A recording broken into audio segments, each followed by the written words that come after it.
Dobrý deň, dneska sa vám chcem prihovoriť, pretože by sme sa v platforme rodiny chceli uchádzať o vaše 2%. A chcem iba povedať pre tých, čo nás nepoznajú, že platforma rodiny je mimovládna organizácia, kde hlavne rodičia detí so zdravotným znevýhodnením podporujú rodiny detí so zdravotným znevýhodnením a v lani sme ich podporili takmer 1200.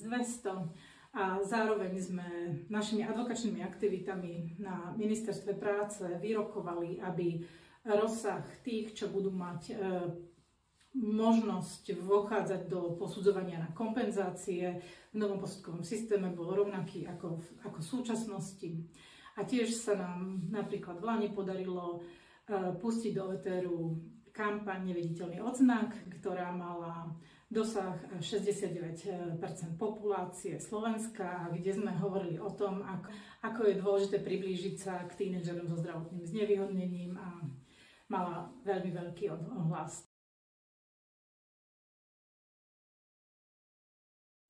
Preto vás pozývame všetkých, aby ste boli s nami nositeľmi zmeny pre rodiny detí so zdravotným znevýhodnením. Venujte vaše 2% platforme rodín. Ďakujeme.